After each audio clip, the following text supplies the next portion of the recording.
Howdy, this is Lee with 83 Gaming 12 on YouTube channel Sons of Liberty 75.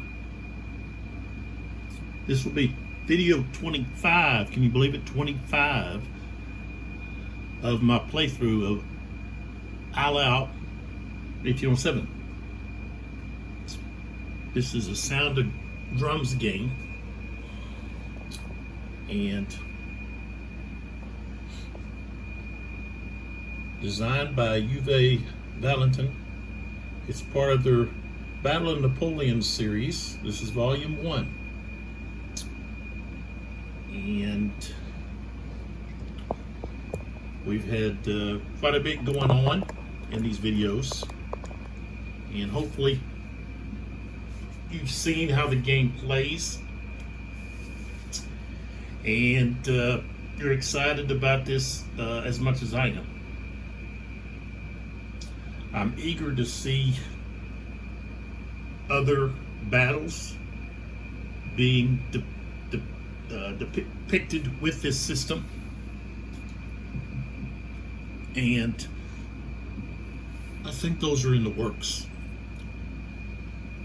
I think there's some discussion about what battle will be next, or battles. So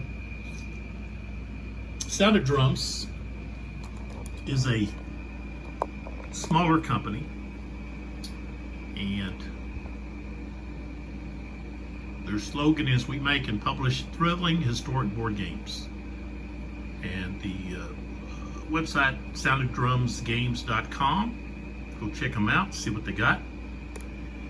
And of course we've got Chessex.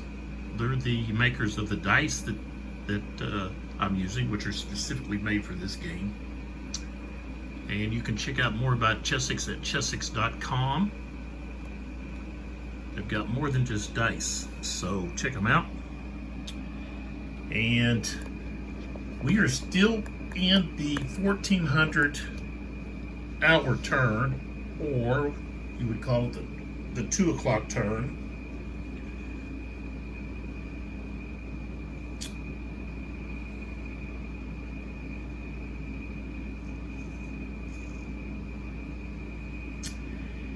And so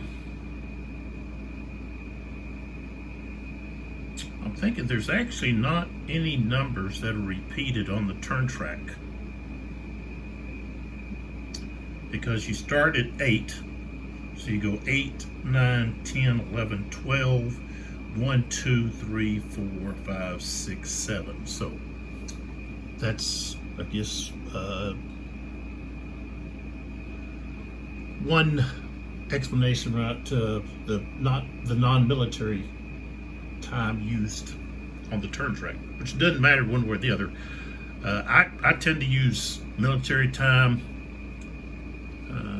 a lot of times when I'm doing the board games, because then there's not any confusion about is that 3 o'clock. Well, of course, usually don't think 3 o'clock in the morning.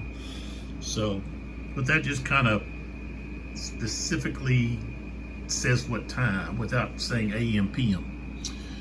So we had the second simultaneous fire segment,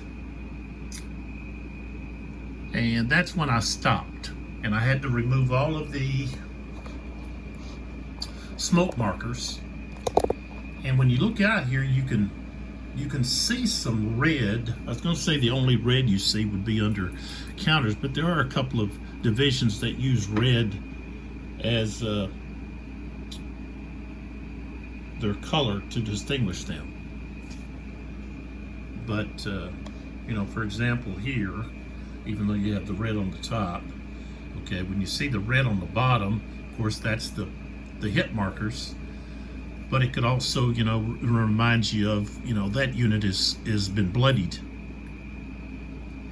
Looks like blood, So, just throwing that out there. I just was looking over things right before I did this video, and I thought, man, that's kind of neat that, your hit markers are providing that kind of visual of You know, that battalion or regiment for cavalry has been bloodied. They've had some casualties. So, all right. So I think I have. We look on here. Look in here. Okay, we've got. You can see me in the reflection there. You can see that there's 4 activation cubes left, which means 2 will be drawn, and the last 2, when you're playing the campaign game or the main battle, okay, the largest scenario, which is the 8th, okay, day of the battle, then the last 2 cubes in the cup or the bag are not going to be used, and the hour ends. So that's one way that the turn's going to end. Another is if it was all, say there's all blue, and I had this happen in another video. If all of the cubes were blue, then the turn would end. Okay, so anytime there's only one color left, it ends. Okay, unless, like for example, the last 2 cubes are both red, you draw at least 1, because you must have at least 1 simultaneous fire during an hour. So we've already had both of those drawn. So now we're going to have 2 activations drawn, and it could be 2 French, it could be 2 Russian, or it could be split. So we'll find out. Let me shake it up, set it over here, and then draw out of it. And we see what we're going to have. It's going to be the French.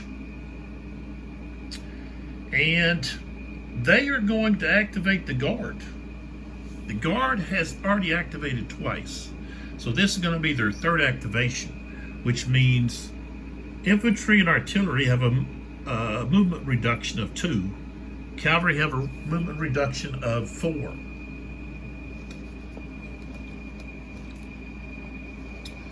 And so I'm going to talk about, first off,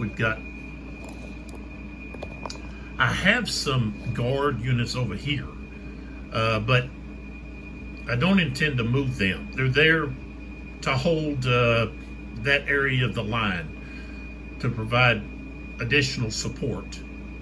So they have attack orders, but of course, if they were to attack, they would have to move toward where Bessieres is, and he's over here. So let me move this out of the way here so we don't have that glare in there. Okay. So I'm not moving these guard units here. Okay. I'm going to focus on attacking with these over here, because I've got an opportunity, or the French, I'd say the French have an opportunity here to maybe do some damage to these Prussian cavalry regiments, because they're tired, which means they cannot reaction charge. Okay, and earlier in the hour, the Prussians attacked with their cavalry, and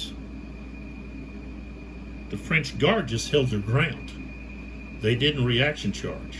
So they have maintained their charge status, their fresh status. Okay. So I'm trying to think this goes like that. So we've actually got this unit here, but cavalry is not able to stack, which means they're not able to move through each other. Okay, because stacking applies at all times, the stacking rules. So, and of course they can't stack with artillery or infantry, so they can't move through them either.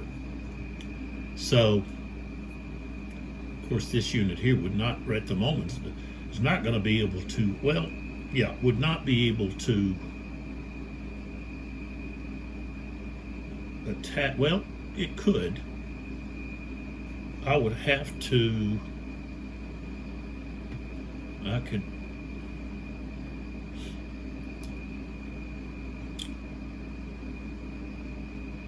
could move this unit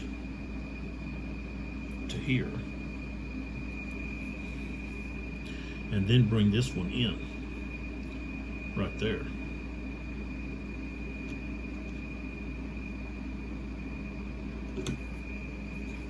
Of course, I have this unit here. But I think he's going to come back here where Bessier's is at.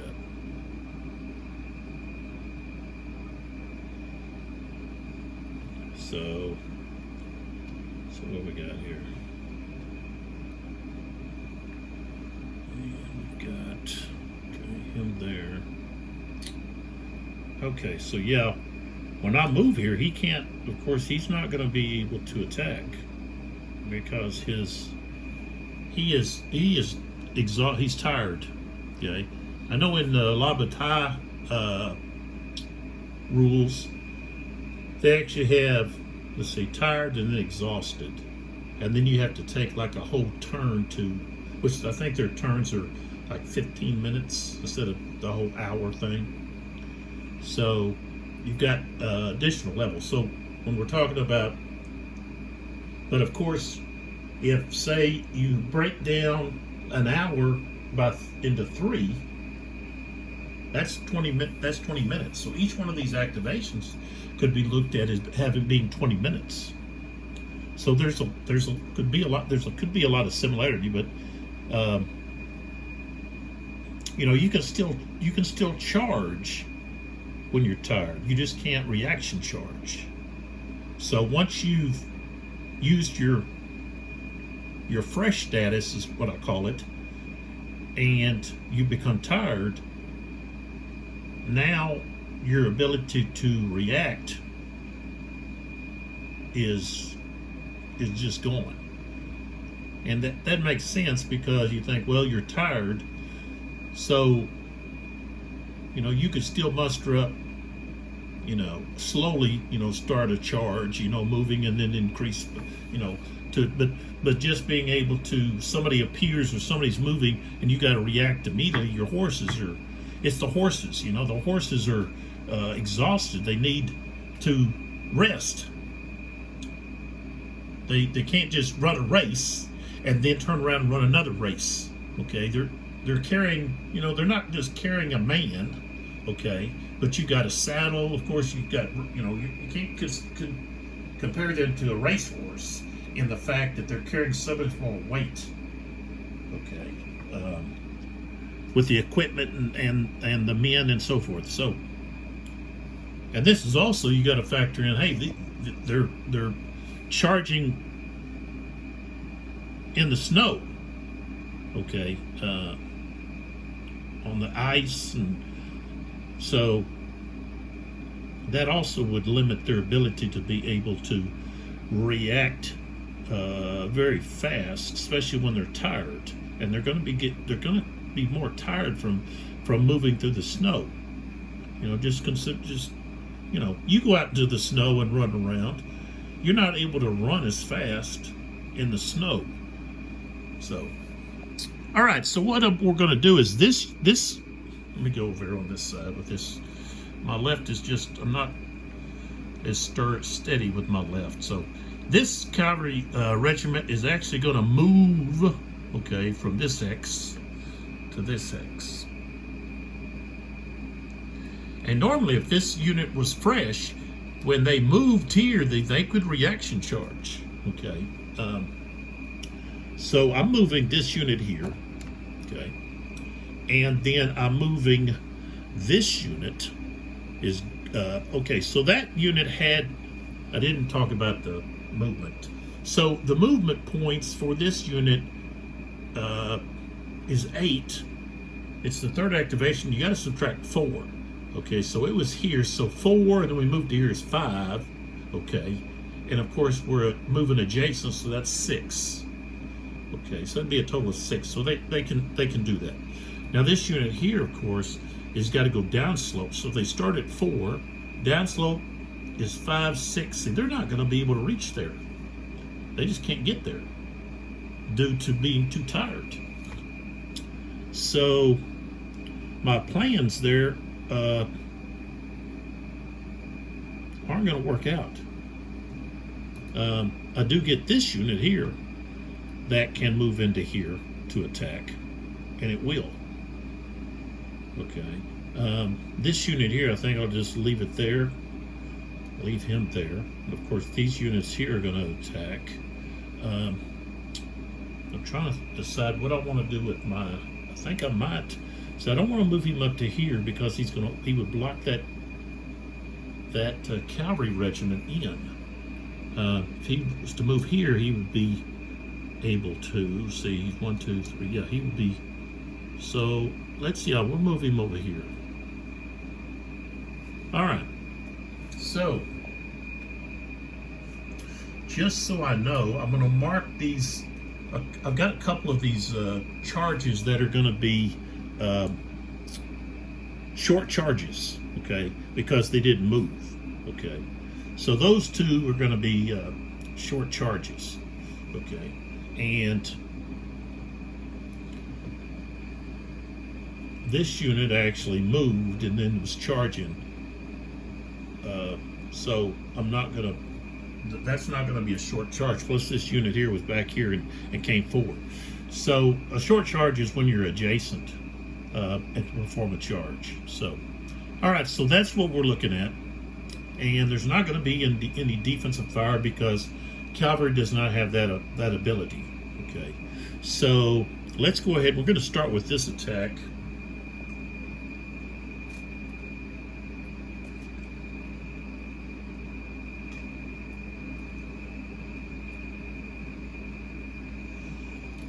So let's get our, and these blocks are not provided with the game. These are just some that I picked up at Michael's. Okay, and we're attacking. Actually, we're attacking this unit, but I'm going to put it right there. Okay, so the defender has a strength of 5. Okay. We've got 9, 10, 11, so that's going to be 2 to 1.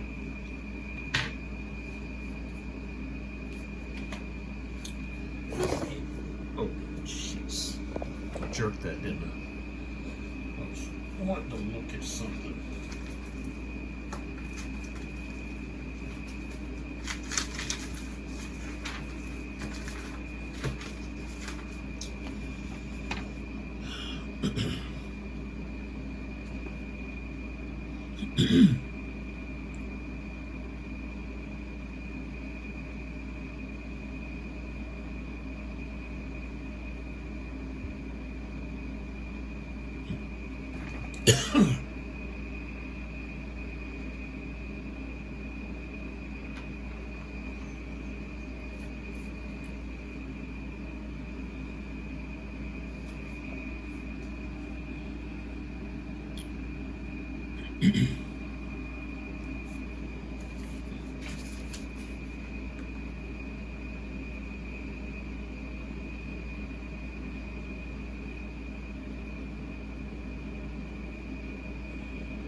Okay, so let's go through this. So I got a 2 to 1. It's going to be a -1 to start. And let's pull back. Okay. So 2 to 1. Now this is the old assault charge table. Okay, they've got some updates for this. Okay, so 2 to 1 is -1. And when you're looking at the odds, okay, of course, odds greater than 1 to 2, okay, or I guess you could say less than 1 to 2. Anyways, if you had a 1 to 3, it's not allowed. Okay. All right. So then we go to the other modifiers. Okay. So we take a look, and we have the defending unit. Okay, and if we look here, the defending unit only has 1 stripe. Okay, and they are Prussian, not Russian. Okay, so they're not going to get that +1 that the Russians get. Okay, and they are under attack orders, so they don't get these benefits. Okay, they're being charged from more than one hex. Okay, so that's a -1. So now we're at a -2. Okay, they're not in obstructed terrain, and charged through the flank. Okay, they're not being charged through the flank. Okay, or the rear. Okay, so right now we have a -1. Okay, so now we take a look at the other, and this is, I had to make a correction on this one because it should have been a plus there for losing strength points. This is the charging unit now, and we do have elite Guard Grenadiers. Okay, French Guard Grenadiers get a -2, so now we're at -4. Oh, no, wait a minute, those are not Grenadiers. Okay, so let me show you something here. This symbol here is the symbol for Grenadier. Okay, so I was thinking, okay, if I can get this unit in here, that would give me the Grenadier modifier. But they just have these other two, which are not Grenadiers. So it's not going to be the -2. It's going to be just being elite. So it's going to be the -1. So we're now at -3. Okay, they're not green. Okay, not at short distance. And it's not heavy cavalry against other cavalry. Okay, so we've got a -3. And so the Prussians have to roll 8 or higher. So the only way they're going to stand and stay there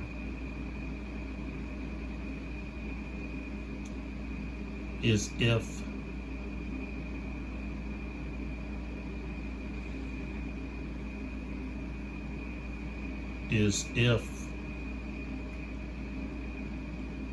so they roll a 12. I rolled a 6, so they are going to lose. They're going to lose a step from that. Okay, and then they have to retreat half of their movement potential. Now,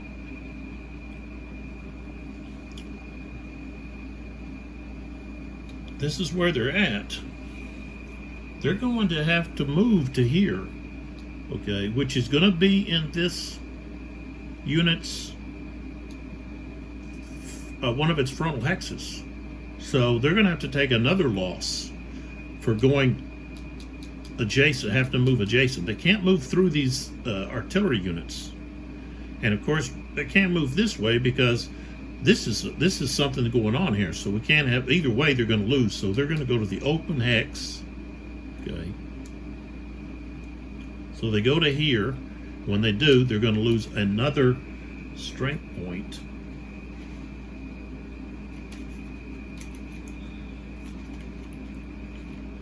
Okay, and the movement is rounded down. So this would be 1. Okay. So they're actually going to just, and they're going to have the same facing. So 1, 2 is where they end up. Okay. And of course, both of these units here have to be turned over for being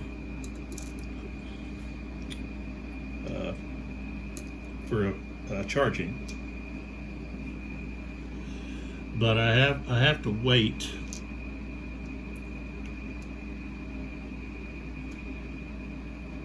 to actually move one in to this hex.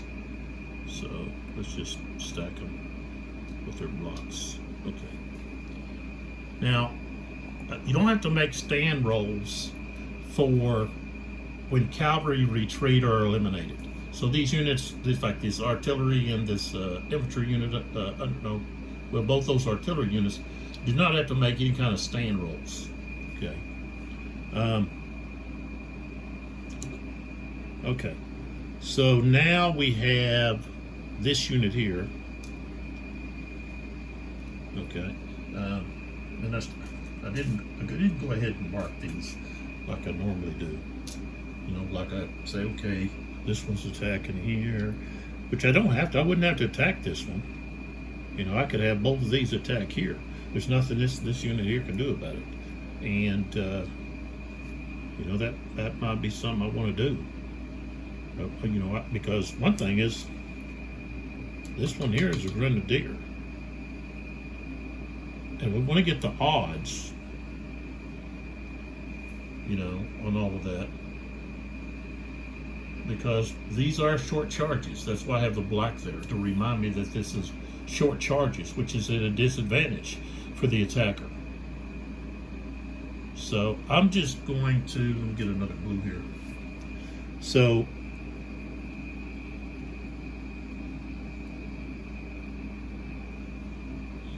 I got to move this a little bit so you can see the symbols. Okay. All right, so we are going to focus on the two regiments here are going to attack here. They're going to ignore this one. There's not anything he can do because he's tired. So we're going to hit these dragoons. Okay. And so we've got a total strength of 16 against 7, so that's going to be 2 to 1. Okay, so 2 to 1 is a -1. Okay. Let's see. The defender's not elite. He's not green. He's not Russian, and he's under attack orders. He's charged for more than 1 hex, so now we're at -2. Okay, not charged to the flank, anything like that. If we go to the charging unit, they are elite. Now, I'm like, well, how do you know they're elite? Because they have 2 stripes. Okay, both of them have 2 stripes. But this one here is a grenadier. So French Guard grenadiers get a -2. So now we're at -4. Okay. But we have cavalry at short distance is a +2. So now we're back to a -2. And then we have the heavy cavalry against other cavalry. That would be another -2. So we'd be back to -4. And you say, well, what makes the heavy cavalry? The grenadier. Okay.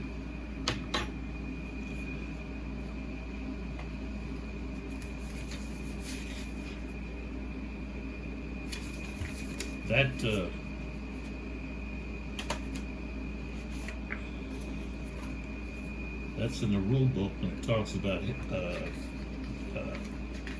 cavalry. Let's see here.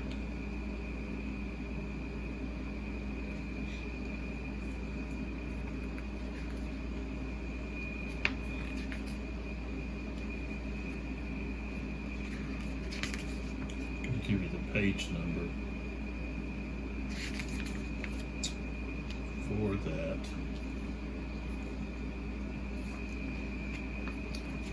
If I can find it.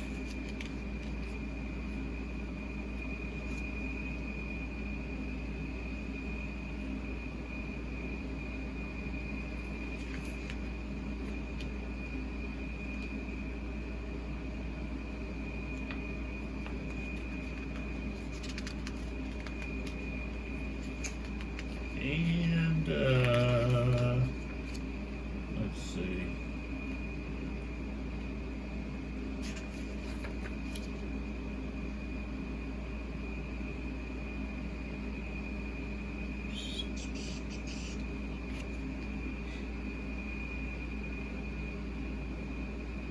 Well, I'm not going to waste time digging around looking for it, but it's in there.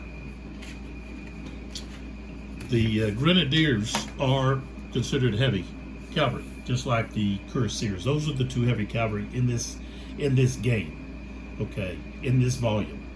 All right. There may be more in other volumes, but those are the 2 considered heavy. So we've got that modifier. So we end up with a -4. Okay.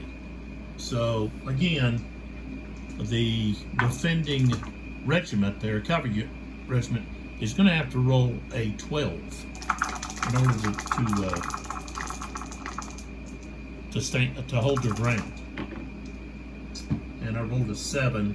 It comes, of course, a 3. So that unit will take a loss.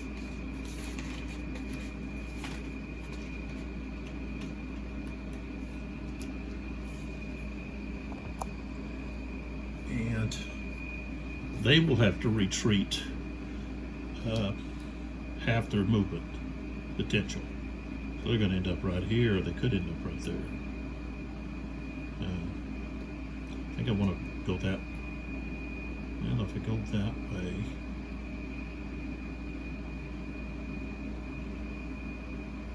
yeah, I want to go this way.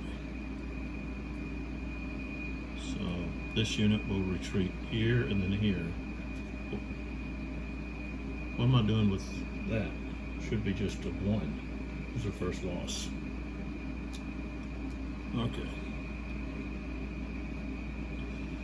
And so, I'm trying to think, would they like that? When you retreat, you have to maintain your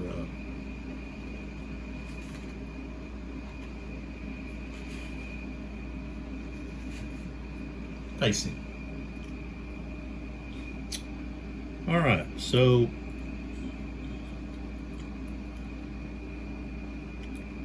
both of these have to turn over now. And I'm going to advance this one. And then over here,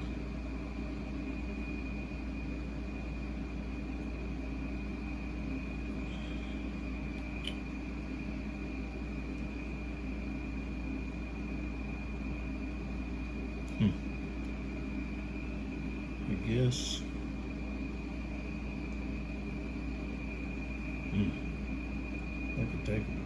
I could take a real blow there. That's where they go. All right, so that is all of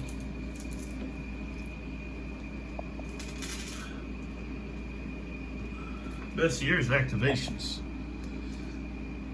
Now, something I looked at before I started the video was this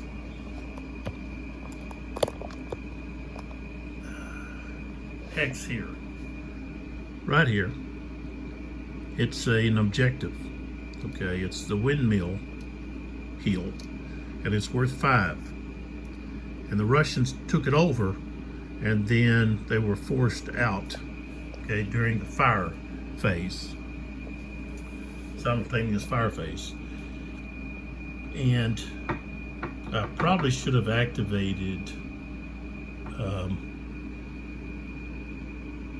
Lavelle's.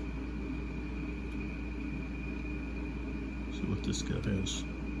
Yeah, should have activated Lavelle's division. They have defend orders, so they can move 1 hex. So they could have moved in there, but I forgot about it. So, all right, next activation. These big dice are not part of the game. They're there just to hold down my plexiglass, which I wish I hadn't have put on prior to the game before setting up, because it takes away from the beauty of the map. Okay. All right, so it's going to be the Russians that have the last activation, and so those 2 are going to be gone. And if we take a look, we got the reserve cavalry have only attacked once.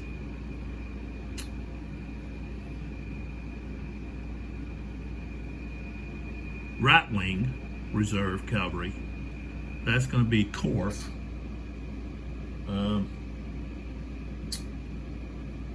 He could actually attack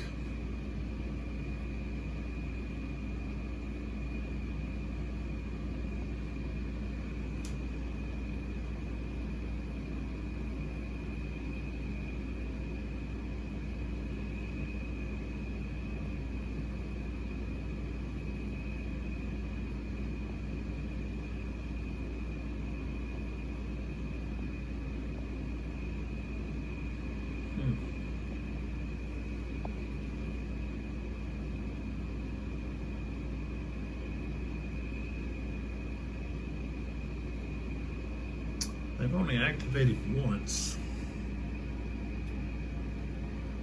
The Prussian Corps have only activated twice. So they could activate again.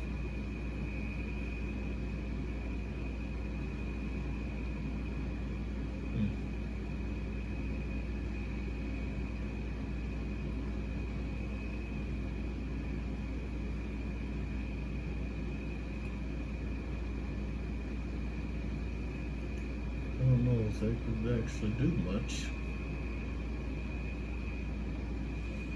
This guy's turned.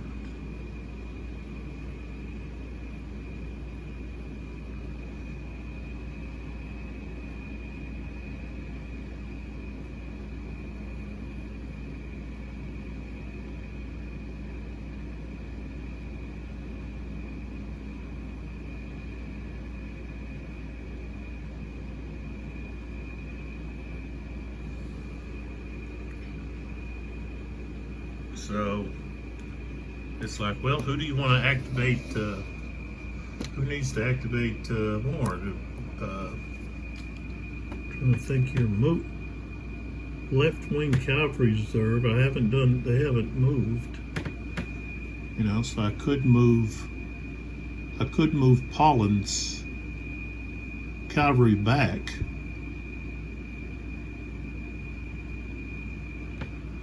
Instead of attacking.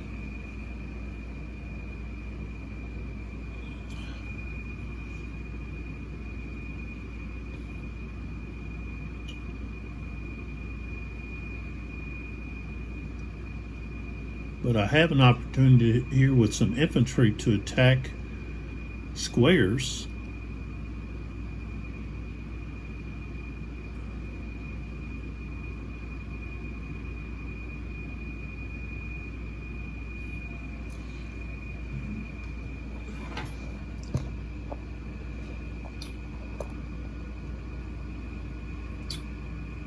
So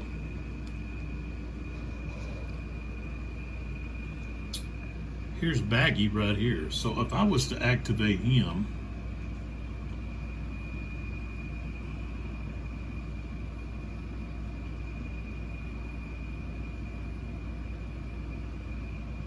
I think I'm going to activate him because he's got an opportunity here. Let's see, he's only activated once. Okay, so he's got an opportunity here. Pull back some more. Well, actually, I think I'm focused on some other his people. Okay. So let me just mark some of these that are not his.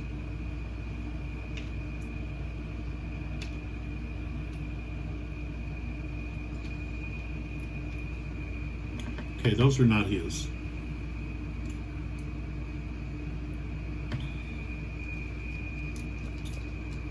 Okay, a few more here that are not his. His units are going to have a gold color.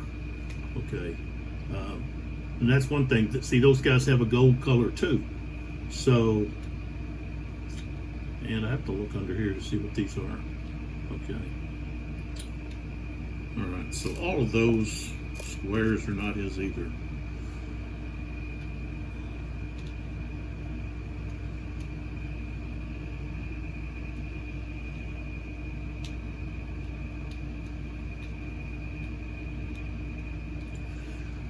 Okay,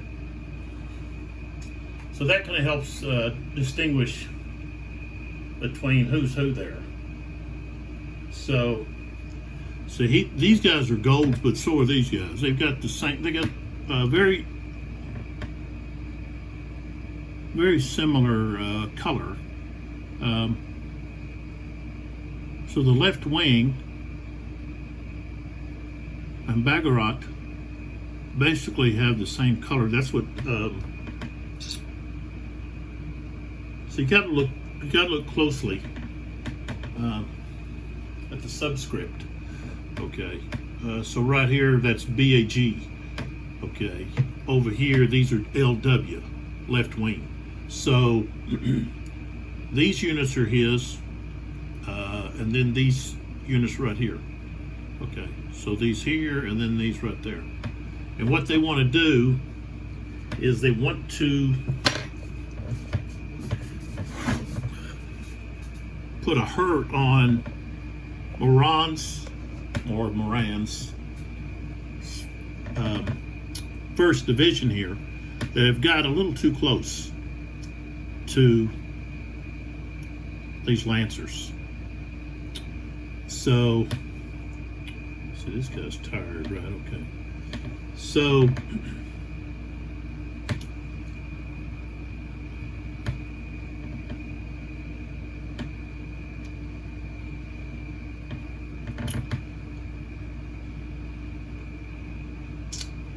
that's who I'm going to activate.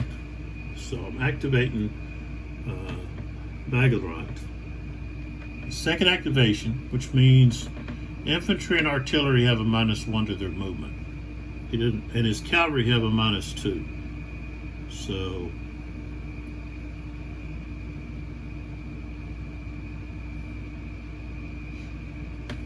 okay. So we're going to start by activating this cavalry regiment. It's going to turn just like that. So now you have, that was Lancers, and Moran's troops have to think about what are they going to do here.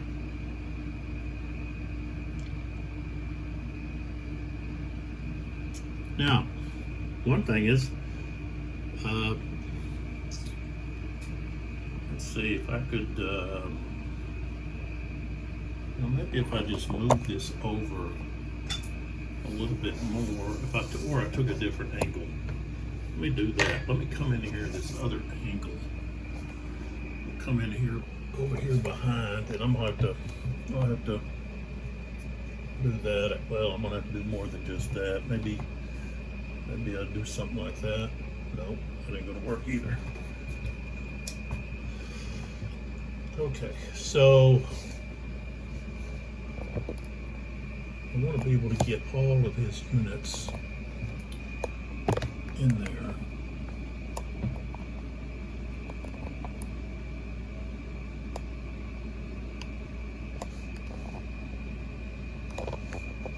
Okay.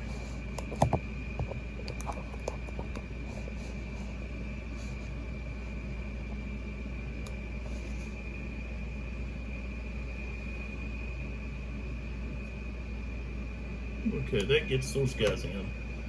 And so, there we go.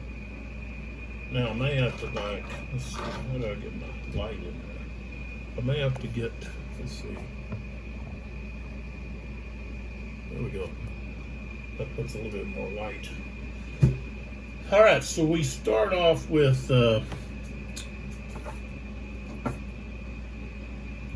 this unit here. It's a Lancer.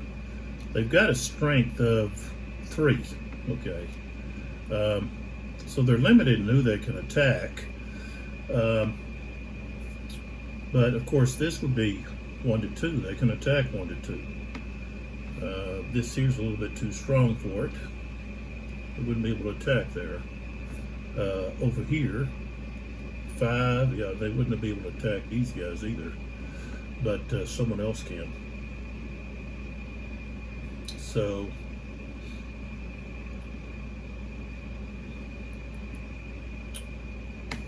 they can definitely attack this unit. So this unit here either has to just stand or has to roll for going into square. So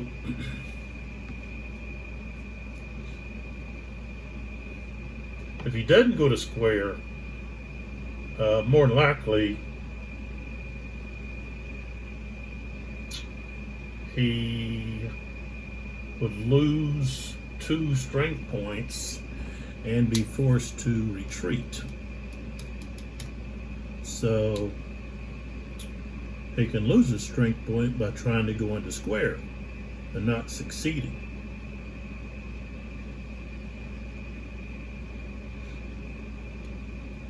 The other thing is he can stand and just use his firepower, because he's in line, to maybe, do enough damage that the charge can't continue, because the just one hit would it'd be two. Yeah, that would be 1 to 3. So just one hit would keep that cavalry unit from completing the charge. So maybe he doesn't. He just stands there. Well, the Lancers are going to go ahead and move in. Of course, these units here can't attack them. They're too large. So they're going to move right there. So there's going to be one charge. All right. And then over here, these guys are tired. So are they. Now, I didn't count. I should have counted. Okay, so they're here. Okay, this unit here. This is their second activation. So they already have used 2 movement. This would be 3, and then moving adjacent to a French unit, 4, 5. Okay, so 2, 3, 4, 5. Okay, so they can move there. This unit here is turning. Okay, so we start off with 2. We go 3, and he's within range. 1, 2, 3, 4. Yeah, command range. So okay, start 2, 3, 4, 5, 6. Okay, and okay, now I got to take some of these orange off. Okay, and let's see, we've got this unit. Still got strength of 10.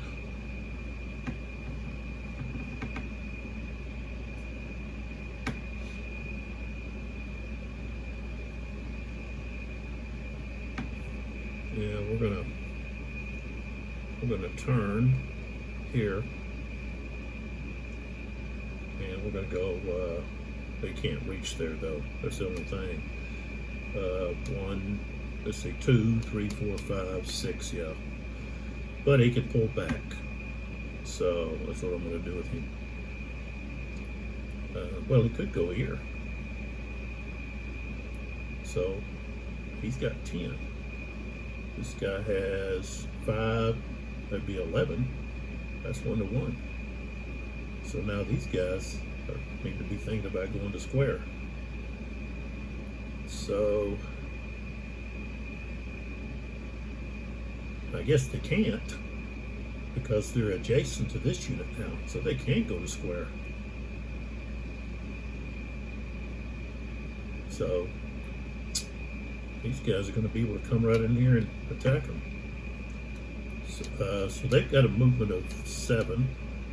So they start off with 2. That would be 3, 4, 5, 6, 7. Yeah, 6, 7. So they can get there. So this would be 2, 3, 4, 5, 6, 7. Okay.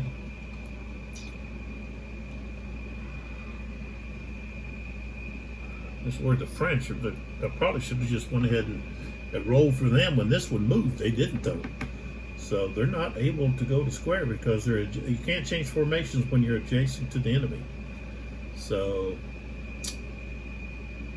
all right. I've got some more. Let's see. Yeah. I've got these other.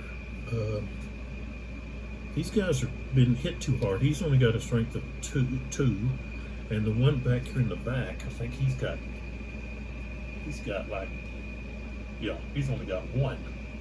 Okay, and then some of these units here have been hit pretty hard. He's got, so he's only got a strength of 4.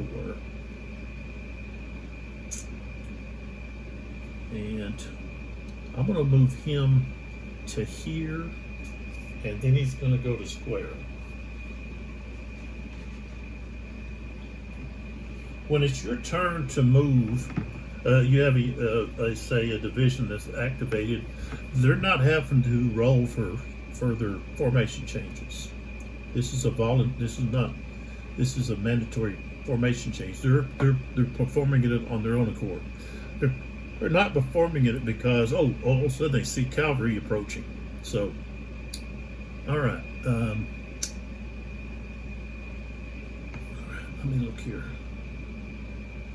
So now I don't want to move those 2 cavalry units. Oh, we've got lancers right here. Ooh. So I think these lancers are going to join in. I could hit here. And they're fresh. So, of course, they could roll to get to square. You got this unit. But I think I'm gonna try to hit these guys. And these guys are gonna, of course, they're in column. So they're going to have to try to get to square.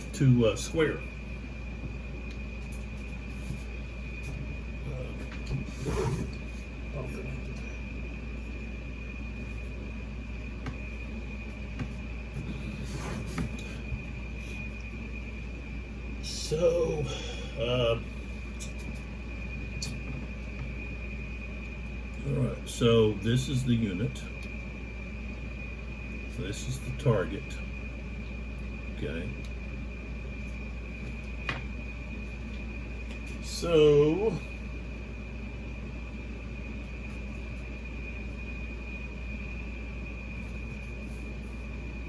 square roll. Distance of enemy cavalry is 2 hexes, so that's -2.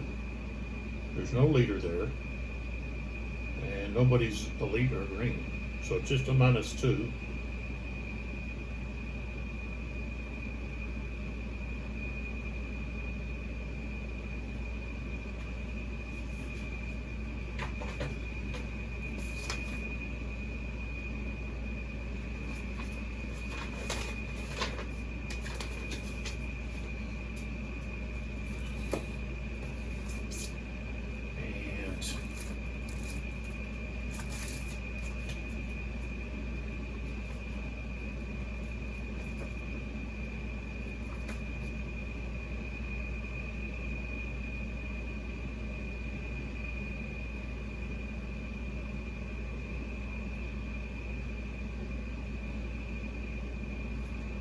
Eight or more, and I said it's -2. So let's see what happens. Okay, they roll a 10. -2 is 8, so they succeeded. I expected them to fail. So now instead of wanting to attack there, of course, we can just now attack. Let's see, we can just go like that. So he's joining that other regiment. And Baggy, let's see, if I move somebody up,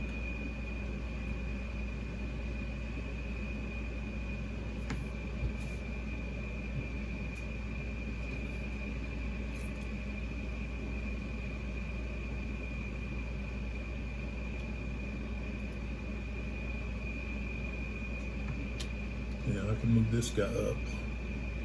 One, okay.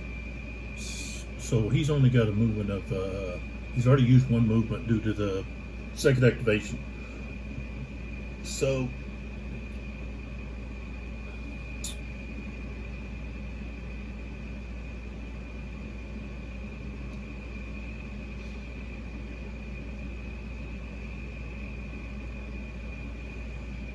I don't really know if I want to move him up.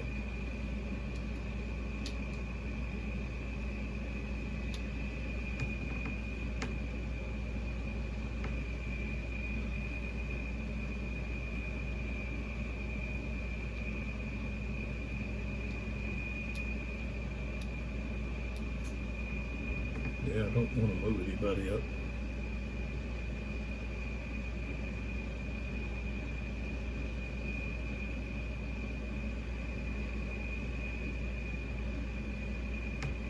Alright, I'll move this regiment up. One, okay, so cavalry, they've already used 2 movement points.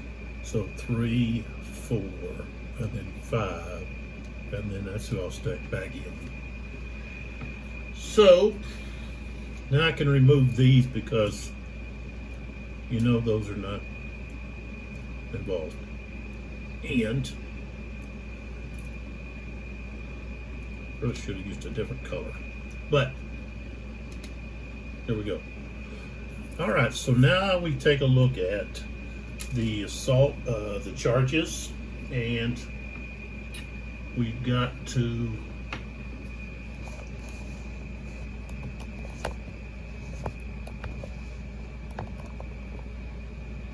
determine the defensive fire. Okay. So we'll start here, and of course he's got 2 targets, so his defensive fire has to be split, which is only a strength of 2 because it's in column. Has to be split between the 2 targets. So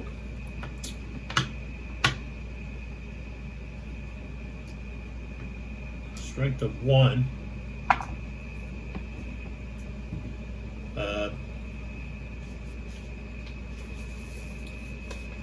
Defensive fire, so they get a +1 for infantry defensive fire. So a +1, but with just a strength of 1, they're going to have to roll 11 or 12. Rolled a 4, so that's a miss. Okay. Now against the Hussars, it's a 6, which comes to 7, so that's a miss. Okay. All right, so now we go to this one here. These Lancers against this battalion in line. Now they can fire a strength of 4, and because they're in line, that's ×2. So that's going to be 8. Strength of 8 +1 for defensive fire. Okay, so I got 8 +1 is 9. Strength of 8. Okay, so that's a hit. So those Lancers now are not going to be able to continue with that charge because the odds are going to be 1 to 3, which is not allowed. So they've lost too many units. So we can take that off. Okay. And then over here, we've got infantry in line and a battery of guns. So they fire separately. Okay. So the battalion in line, they've got a strength of 6, but they can fire a total of 4 out of that hex. ×2 is 8. Okay. And they get a +1.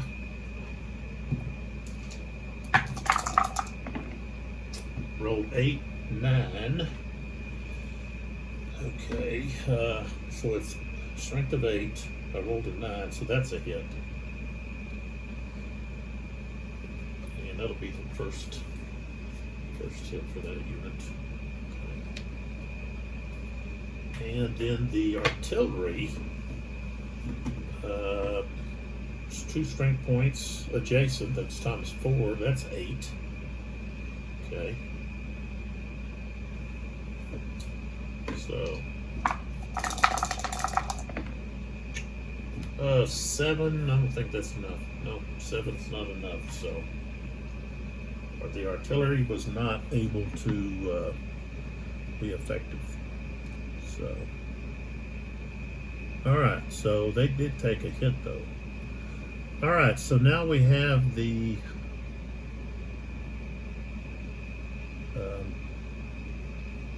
charge phase. They've got a strength of 8. Okay, these guys a strength of 7.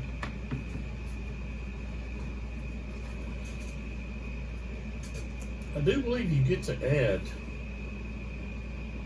I don't remember reading anything about not adding the artillery into assault strength. Let me look over here at the assaults where it talks about that. Maybe that might have been something that I just overlooked.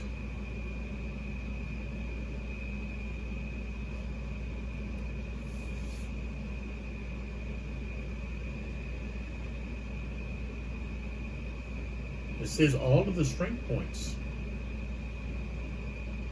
in the defender's hex. It does not say excluding the artillery. So, all right. So that means that they do have there's a strength of 8. The Lancers have a strength of 7. Remember, we round up.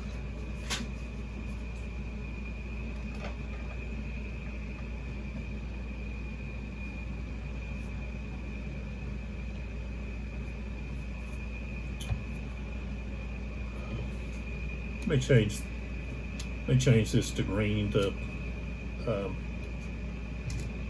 green one was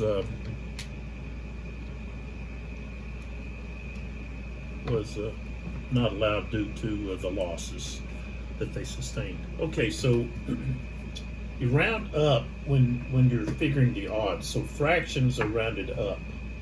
Okay, so a 5, 0.5 becomes the next whole number. So, okay, so the defender, that is Moran's division. That's the 1st Division of 3rd Corps, and they are in attack orders. Okay. So, take a look here. So we have infantry in line assaulted. Let's see. Okay, infantry in line charged by Lancers. That's -2. Okay, so we have a -2.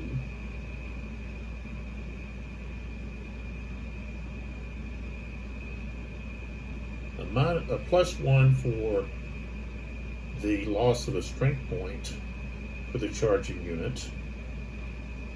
They're not elite or grenadiers. So we're at a -1. It's not short distance. Cavalry against infantry not in square, so that's -4. So now we're at -5. Okay. So, which means they're going to be forced to retreat. So, of course, the artillery unit is going to be destroyed. Okay, so that forces the French to give up a fatigue cube. Okay.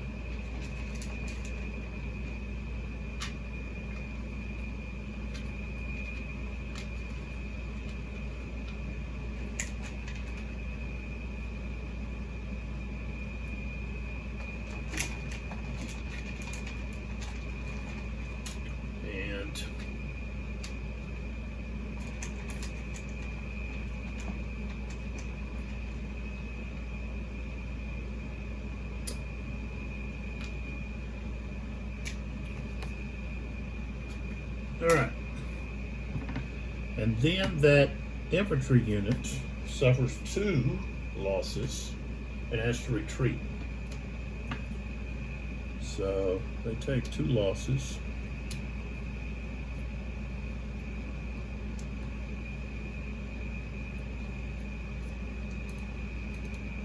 And retreat.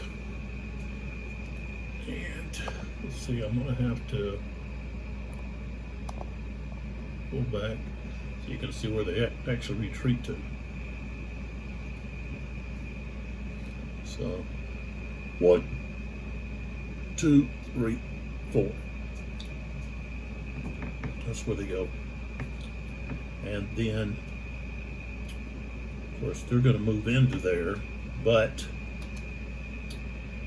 I've got to put these markers here now on these units that have to check to stand. Okay, those have to check to stand because a unit was eliminated or retreated adjacent to them. All right, so now we're going here.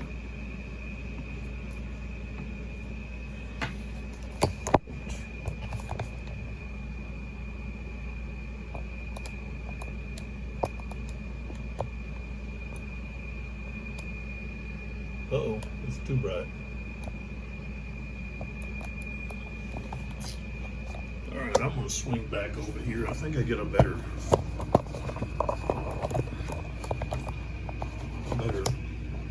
picture here. All right, so of course I gotta use this hand.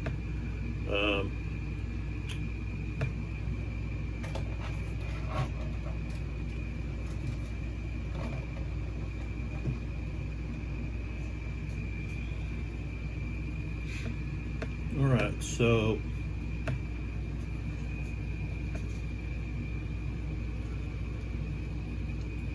okay, so they've taken 1 loss. So they're strength of 5.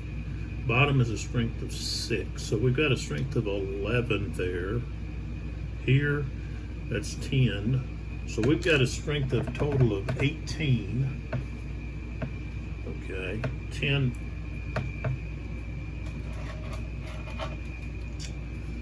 Well, we can turn this on. Let's see. That helps. Without creating too much of a glare. Okay, so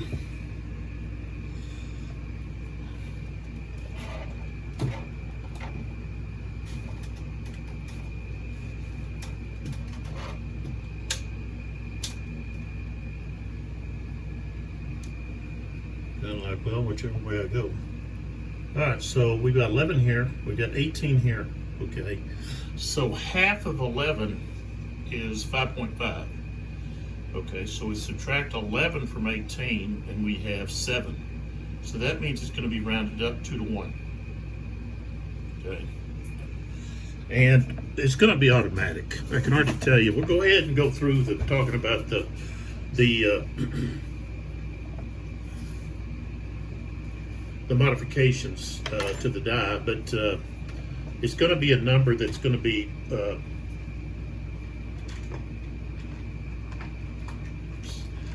higher than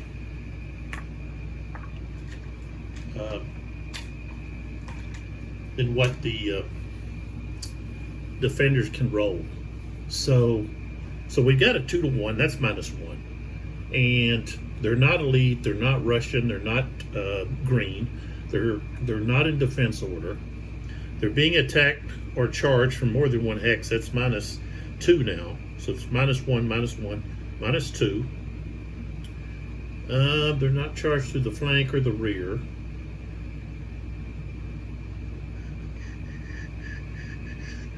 There are lancers involved, so that's -2 more. So now we're at -4.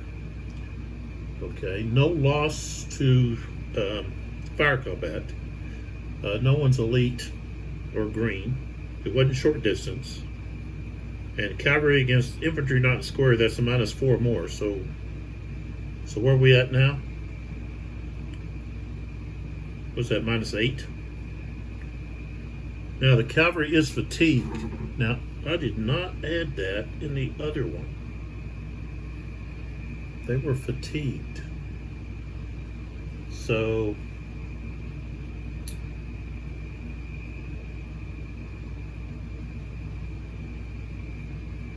I have to look at that.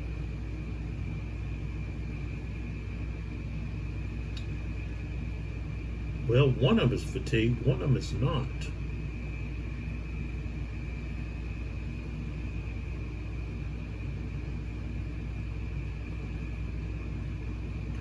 Okay, but even if we take the fatigue for half of them, okay, half of them were fatigued. All right, even though one unit is not, I could charge separately. I don't have to. They both don't have to charge, at the same time. I can hit, and the other one can hit.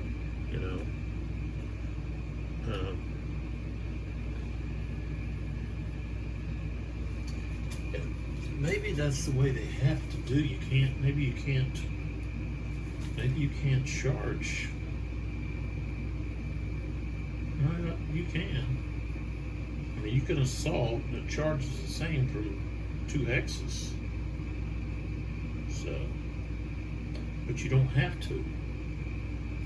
You could do it separately. See, and maybe that way you can avoid those modifiers. But okay, so we have 2 to 1. More than 1 hex. That's now that's -1. Then we have another -1 for more than 1 hex. And the Lancers, that's -4. Okay. And then we have cavalry against infantry non-square. So that's -4 more. So now we're at -8. So if we take off the 2 for fatigue cavalry, that's still a -6. Okay, it doesn't matter what they roll. They've got to lose 2 and retreat.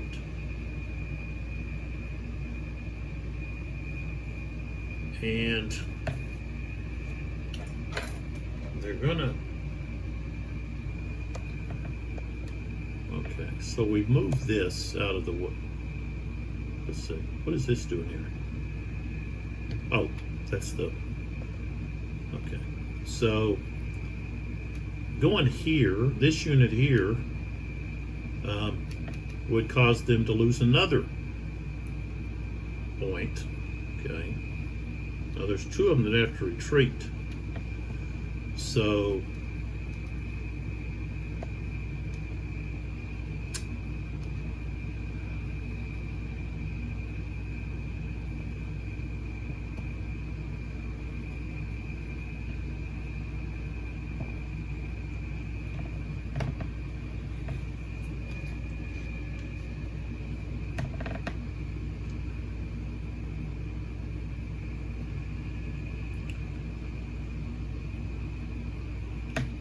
I mean, I guess they could push the square back.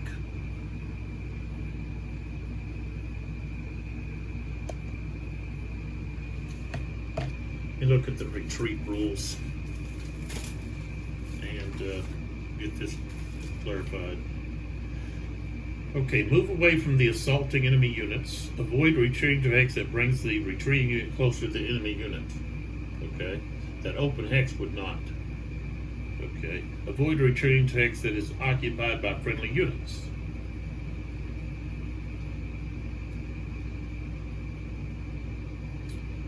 So there, they basically having to retreat into the open hex. Okay.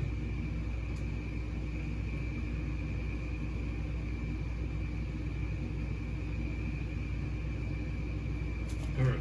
So, in that case, okay. So, all right. So we got to take 2 top unit. Now it's going to be a 3.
Okay, so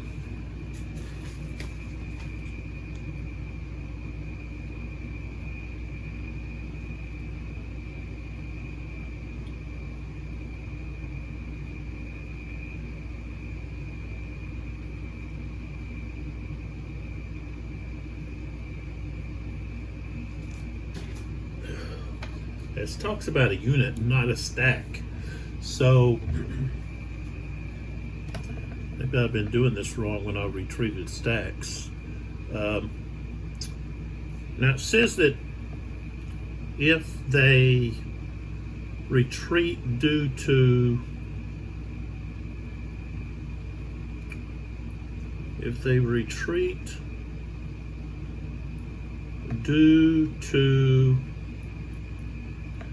a stand roll, they have to retreat in the same place.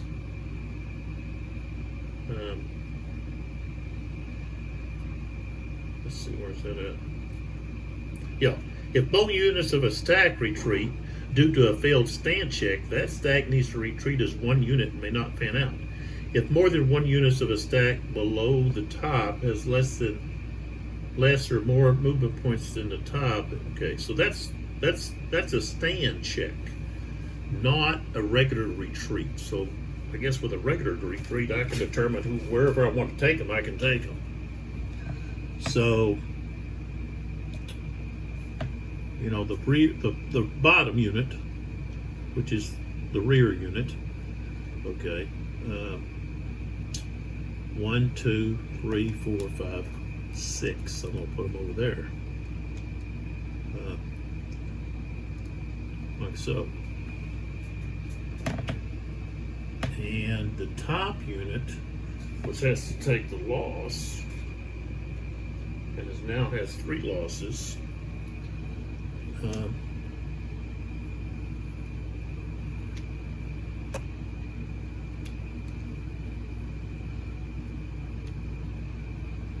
Maybe this is where they have.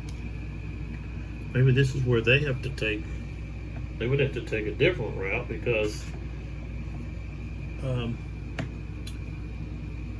you know, part of the crew units are going this way. Okay, but you can't have both of them go that way when you have other open areas. So we put this guy here. Of course, this unit would then take a loss or cause a loss. Okay, so now we've taken another loss. Okay, for moving into that adjacent location to its front. Okay, so that's 1, 2, 3, 4, 5, 6, like so. All right, and so now I can move somebody into there. Okay, and I also have to roll. Okay, for this unit, who was adjacent to the units that retreated, for roll to stand. And so, okay, in this hex, I'm going to move these guys. Okay. And this hex, the only one I have is this one. All right, so now we can roll for these units that have check to stand. So we have, let's go with these 2 units, and they roll separately. Okay. So we'll go with the artillery at the top.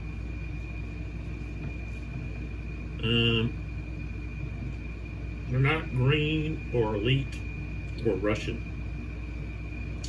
Can adjacent unit,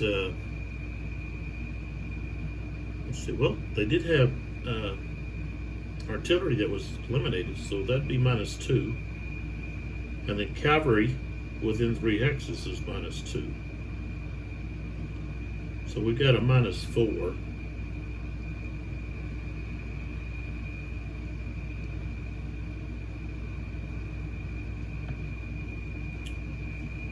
So they've got to roll pretty high. I rolled a 3. So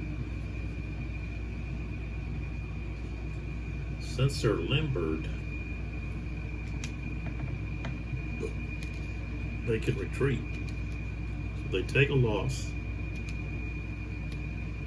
and retreat. 1, 2, 3, 4. They go back to there. Okay, and now this unit here has to do the same thing. And we're going to have the same roll, which is -4.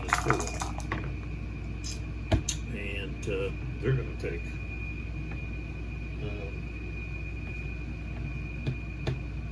okay, so it's only 1 loss.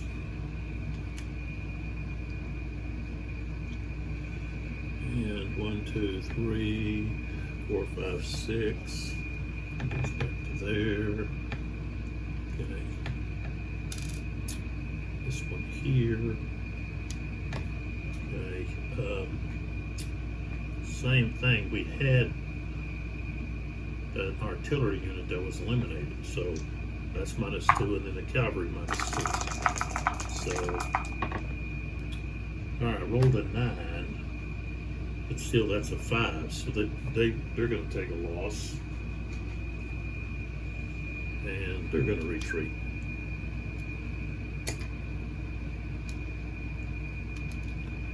Retreat 4. 1, 2, 3, 4. So they go there,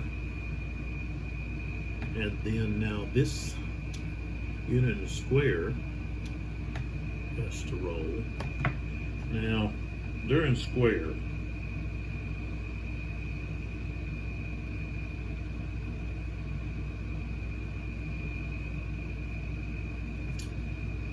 So they get a +2. So it's just going to be they didn't have a unit that eliminated, but a unit that retreated. So that's -1. And then the cavalry nearby is modifier doesn't apply because they were in square. So they cancel each other out. So we got a -1. No, yeah.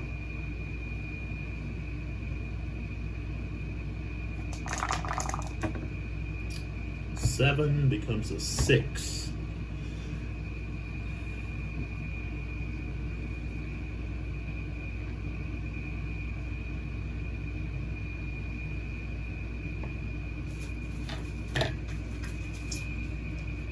And let's see here.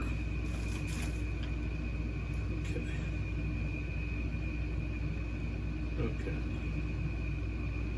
It says when the modified 2.6 is equal or smaller than 6. 6 or less, and of course I rolled a 7. -1 becomes a 6. So they come out of their square, of course. Okay, they're going to take a loss, and they've got to retreat.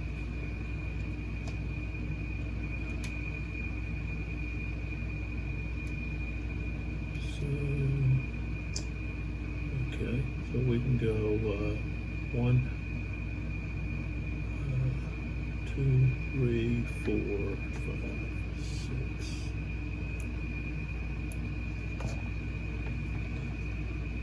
All right, so they go to there. Okay.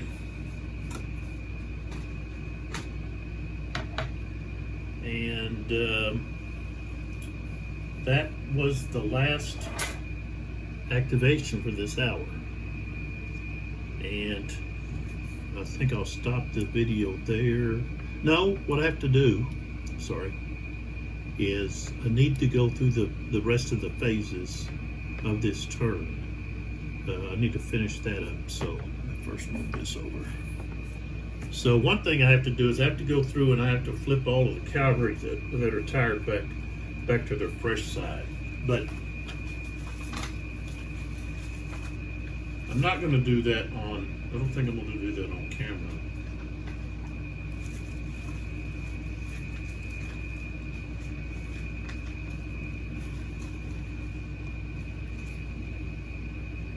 But that's the next thing that you do. You turn all the cavalry units that are on their tire side back to their front side.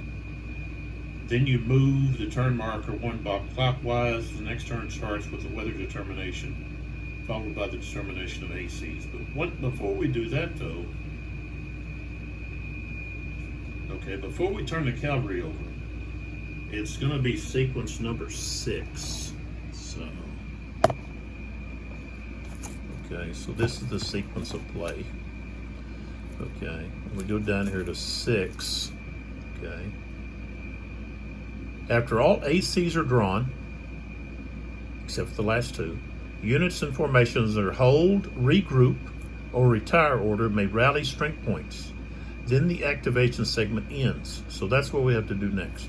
Then we turn over all the cavalry, which I'll do in another, I'll do,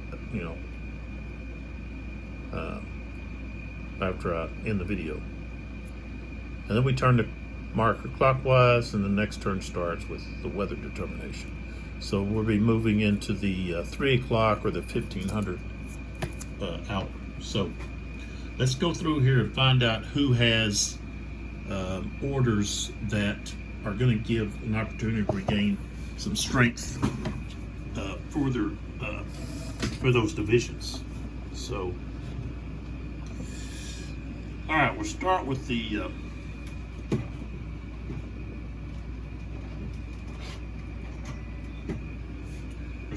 Russians. Okay. So, all right, so we come over here. Okay, so the 5th Division and Markov have hold orders, and the 8th Division has hold. The 3rd,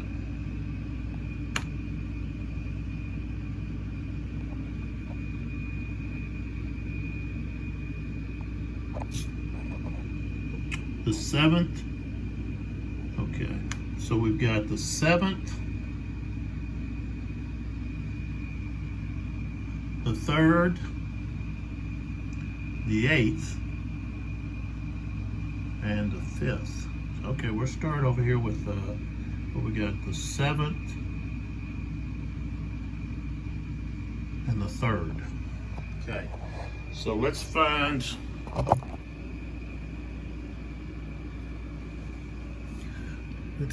the 7th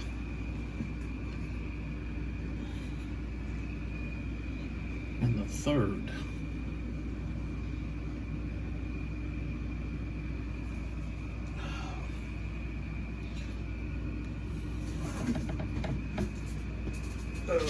Well, okay, the 7th is Doktorov.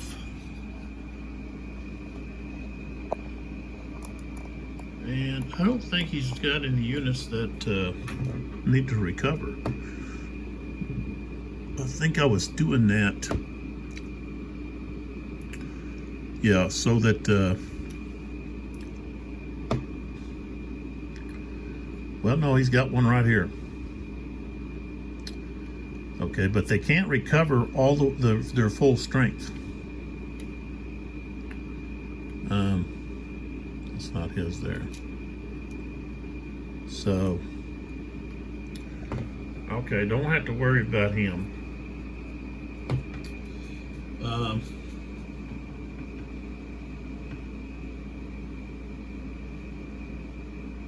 The 3rd Division, okay. Tukov. Okay. All right, now when you're in a hold,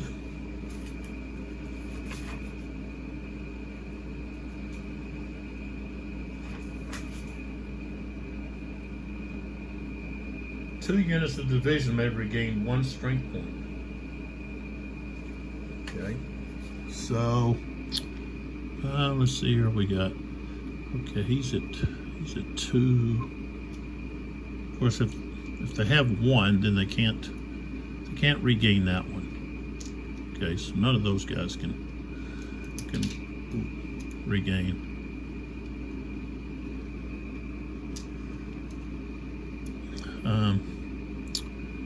This guy here. Okay, so looks like the only one that can regain is going to be this one here. So we flip him over. Everybody else is just at 1. So, all right. So we finished with that one. So that's the 3rd division. The 8th division has hold, but they haven't taken any losses.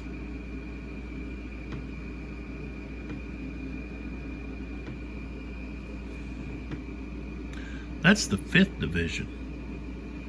That's not the 3rd. That's the 5th division, which they have hold. The 3rd division is going to be, I'm thinking, that's the 5th division. Okay, they did have hold orders. Okay, the 3rd division is Sacking. So he does have units here. Of course, here's Sacking right there.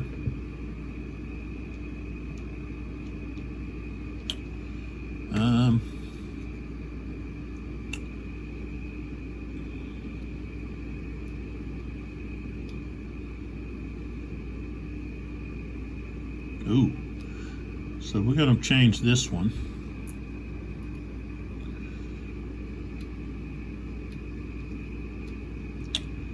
And see what we got here. He's at 2. Can't change him.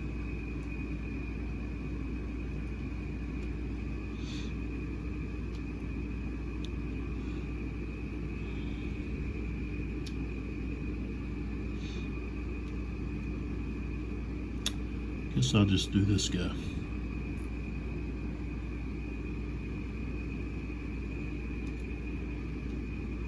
Alright, so that's all of theirs. Right, so I got the 7th, I got the 3rd, and I've got the 5th. The 8th didn't have any. Markov hasn't had any losses. Alright, so now we can look at the French. Okay. And so we look over here at their units. So we've got the 2nd Dragoon Division, the 3rd Division of Dragoons, and the 4th Cavalry Corps has hold. So does the 1st Division. Okay, but let's start over here with the 2nd Dragoons and the 3rd Dragoons. Okay. So the 2nd Dragoons, that's Rashi. Okay. Rashi, right here with Murat. Okay. So none of them have taken any losses. Now the 3rd, that's going to be Milan. And so this is his group here. And this unit here, I think this unit here is too far away. I think they would have to be in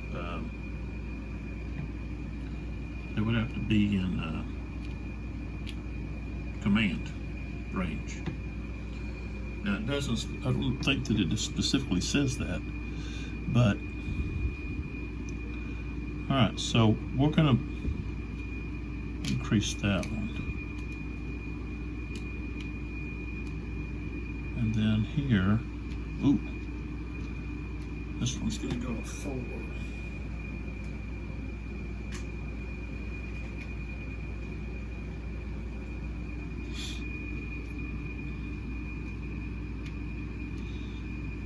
Okay. So he's done. Okay.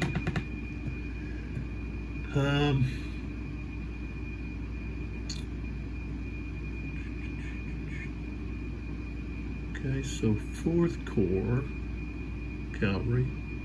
1st Division, I might as well do 1st Division, they're right here. So this is St. Hilaire's division. So he's got this guy here. Okay, so this one go to 4.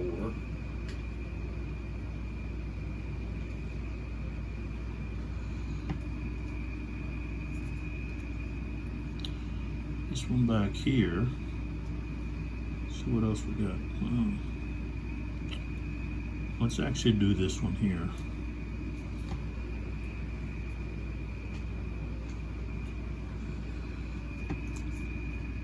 He's taken quite a few losses. He really needs to go to regroup. All right, so that takes care of him. And then we look, we've got, okay, 1st Division. Okay, then we have 1st Division of 7th Corps has a regroup. Okay, now that means that every unit, okay, can regain strength. So this one will go to 4.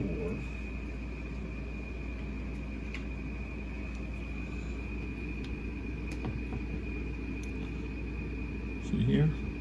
Is it here? Okay, this one here can't go anymore. This one goes to 3. This one goes to 3.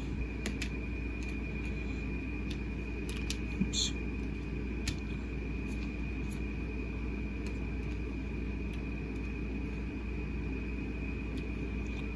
This one goes to 2.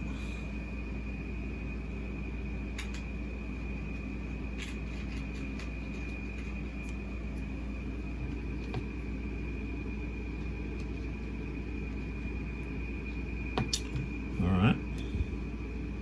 That's what a regroup does, is allows every unit to regain. So you want to pull those units back and allow them time to rally. Okay, 2nd Division has a hold order, so they can recover 2, and that's Ugaru's. Well, it's his core, but Hadley is able to allow 2 units to recover 1 each. So these guys are way out of range. These guys, 1, 2, 3, 4. Okay. So this one here we're going to regain. I think they've been getting blasted by artillery.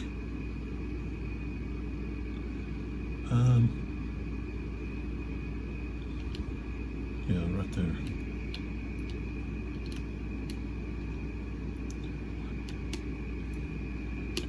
Yeah. I think both of them have. Let's see, I think I want to give somebody that's lost more.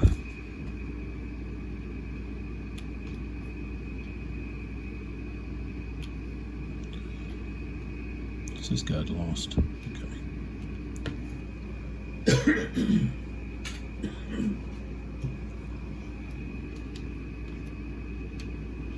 So really he needs to go to regroup, where he could really allow some units. And I need to move. I guess if I would move, say Ruggiero over there, they could be considered in command to do the rallying. Of course, I can move him over here, you know.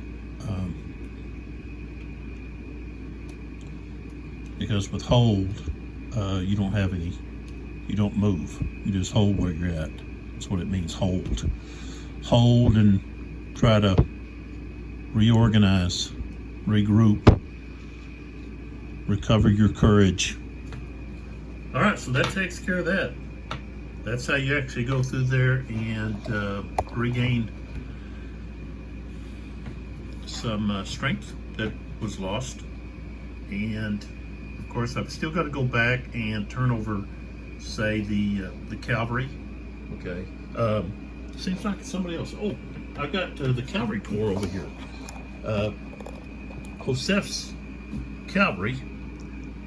They're in hold. So that means I can regain some strength there. Okay, I want this one to regain. So,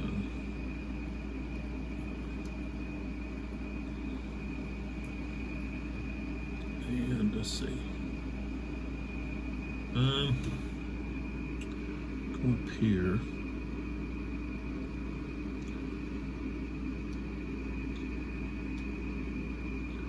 I guess it's going to be this one.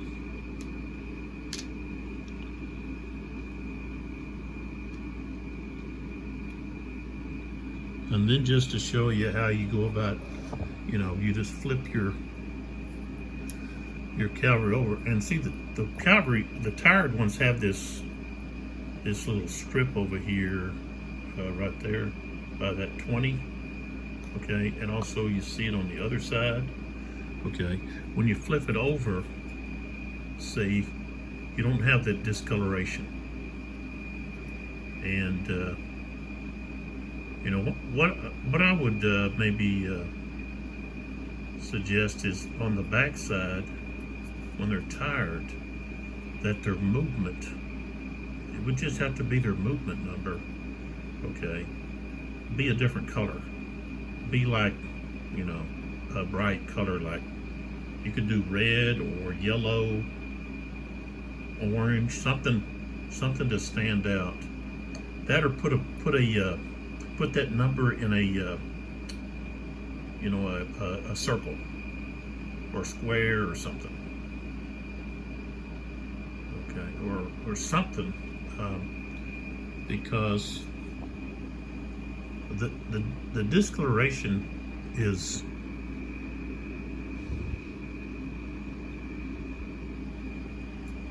you can see it, but it doesn't stand out. So I have a tendency to sometimes overlook that. So that would just be a suggestion. And so then I have to go through here and turn over these others. You know, all of them. And you can also identify it by the lower movement potential, but you know, like these dragoons, you turn them over, there's some units that when they're tired they have 7. So that's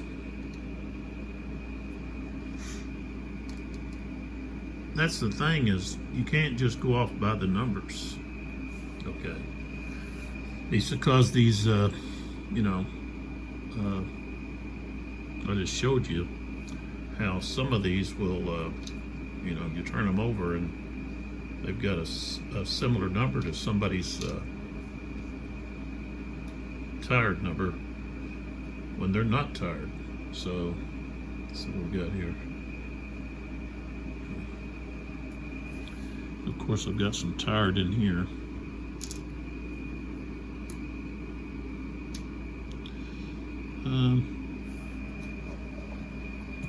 Let's see. No, he's not. He's not. This one is. Those guys should have actually probably been. Are they not? Did I not have them tired?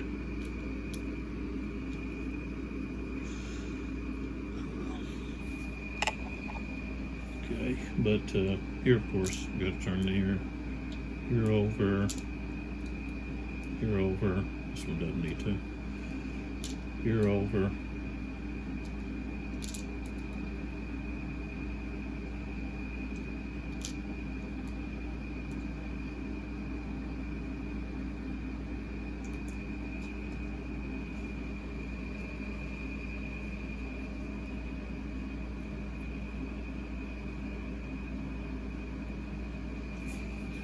This one.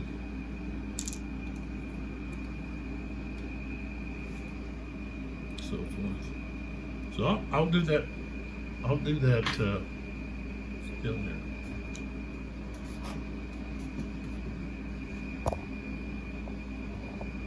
I'll go through here and turn over the rest of them. But I wanted to take a look at the what we have over here for the end of this hour. So if we look here, the French, that's 3 and 3 more is 6, 7, 8, 9, 10, 11, 12. Okay, so they had 12 activations. Okay, and we had the 2 fire cubes.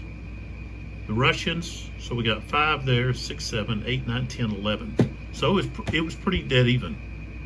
And we look at the losses, you can see a lot more losses over here. But most of these are artillery units. And if we look at the fatigue, okay, so we've got 6, 7, okay, so we've got 76. Okay, now you say, well, how's that higher? Well, it's because of that Windmill Hill that was captured. Okay, right here, that still is under their control, even though they don't have a unit in there anymore. Okay, that was worth 5. Okay, so those 5 army fatigue points went from the French box to the Russian. Okay, and so now the French have 90, it might be exactly 100. Let's see, 3, yeah, okay. So we've got exactly 100. So it's 100, okay, and they have 77. So the French still have the advantage in fatigue, okay. So, and that's the end of the 2 o'clock turn. So we will be now moving to the 3 o'clock turn. And the 1500, you'll look at it that way. Don't forget, I want to be giving away these 3 sets of Chessex dice to 3 different people. One person can't win them all or win 2. And it'll have to do with a question that I asked in the last video concerning something that I talked about in one of the videos. So that is that. And just to take a quick overview of what's happening here. If you look over here, we've got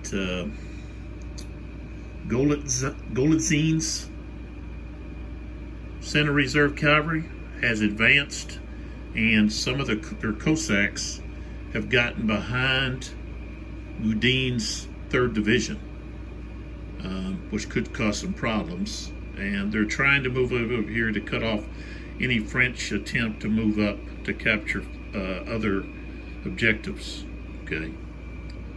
And also to help Kominsky in trying to turn that flank. And the rest of Davout's forces have been really stopped, kind of at a standstill. And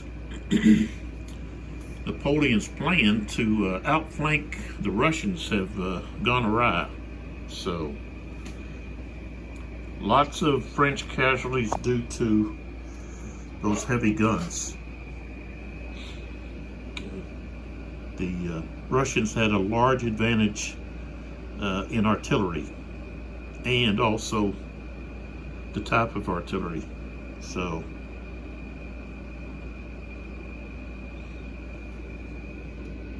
Desjardins back here suffered huge casualties, and he's trying to regroup some of his men that scattered due to their courage being totally destroyed from cannonballs ripping through their comrades. So, and then over here on this flank, closer to Althoff, we have the Prussians have entered, and they're putting pressure on the French flank. And Napoleon was forced to activate his guard. And so part of the guard is here with Bessieres, and then the remaining forces are up here trying to hold on to Eylau. So the Russians have taken a few casualties. They've lost a lot of their artillery, quite a few batteries.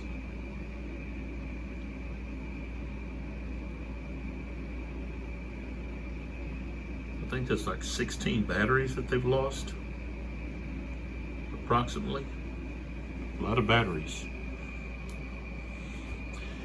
And the next turn, Markov here is going to have plans if he can activate, and he can change his orders. He wants to move over here to stop LaSalle and Ney from just coming up this road. He wants to get over here and force them to consolidate off map and get into attack formation.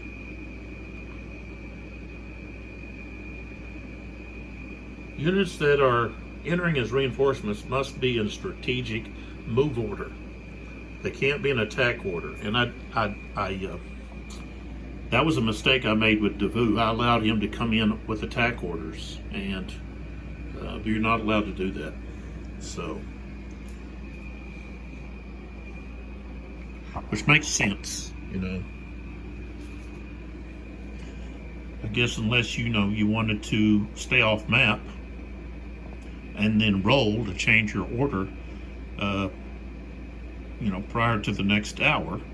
So you'd spend a whole hour just consolidating, getting your units lined up in where you wanted them, and then, if you're able to pass your. That's what I was thinking. Well, that's what I'm going to force Ney to have to do. I'm not going to allow him to just come in way over there. I'm going to force him to, come in over here where he needs to be coming in, which the rules state that he has to come in here along this road. So if he's going to come along this road, then if he's not allowed to, because Markov gets over here, and when you're in strategic orders, you can't get within 5 hexes of enemy units. So if he's here at Althoff, that means he's got to consolidate just off map. And so he will have to spend that whole hour, instead of coming onto the map, he's going to have to spend that attempting to consolidate, which means he'll have to wait until the next hour to change his orders from strategic move to attack, or maybe move. Okay, so that's what we're looking at. And again, I just think this is just a wonderful looking map, and with the counters on it, it just really enhances it, because now you have all the colors, okay, contrasting with the snow.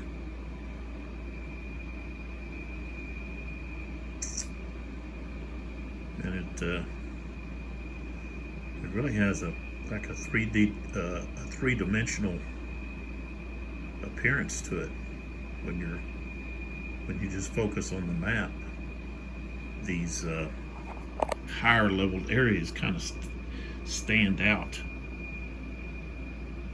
So, okay, there we go. That's Eylau or Eylau 1807. I say Eylau. I think I've heard it pronounced Eylau.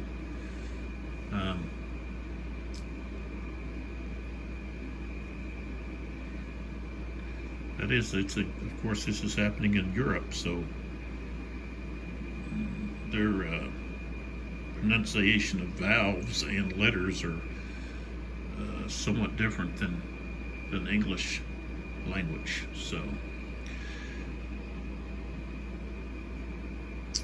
So hopefully you're enjoying the videos. I know I'm enjoying playing the game.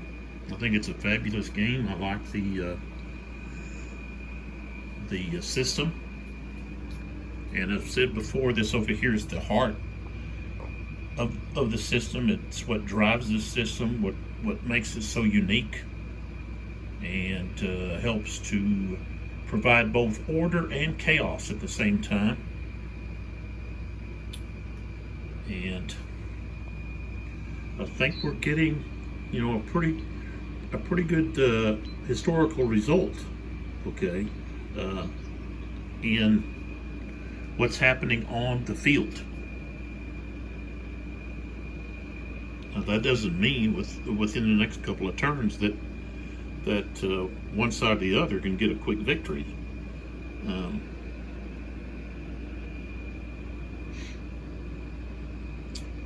It would take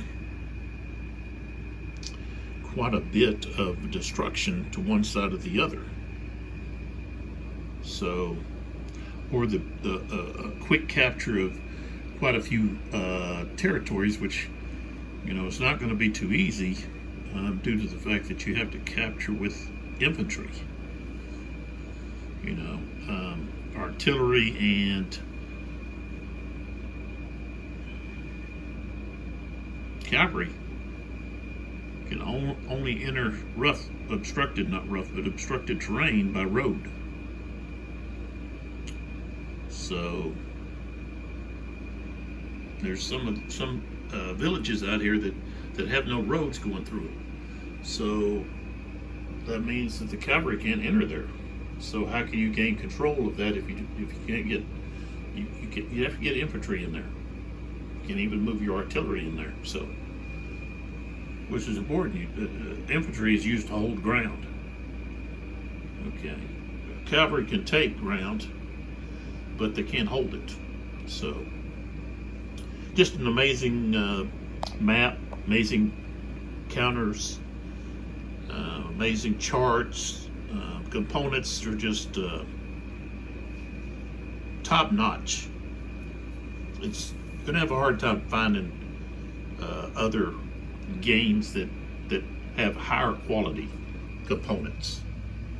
So, and honestly, this is the first volume, and so, if you're concerned about the rules, don't be. I've already talked about this. It's if there's something that you're, unsure of what you should do based on the rules, if you can't reason it out, then just make a decision and go. It's not going to be that big of a deal. And as the system is played and the designer and his company work through things, there could be some minor changes to the rules here or there, or clarifications where a few words are added to really clarify maybe a meaning. Okay, but there's so much written into the rules with very little language, and I like that. I like that the rules are not overly wordy, and you don't have a 60-page rule book. You can get this out, set it up, and look through the rules, and you could play. Especially if you've played other Napoleonic war games, you can reason things out. Of course, you want to not allow those other rules to influence, the or take the place of the rules provided in this game, because you need to follow the rules that go with this game. And all of these series, they evolve. So this series has a living rules, which is very important if you're having a series, that you have a living rules, so that things can be adapted and adjusted to the game. And all of them have had rule edits or adaptations or changes, or even some completely new versions to some of these Napoleonic games.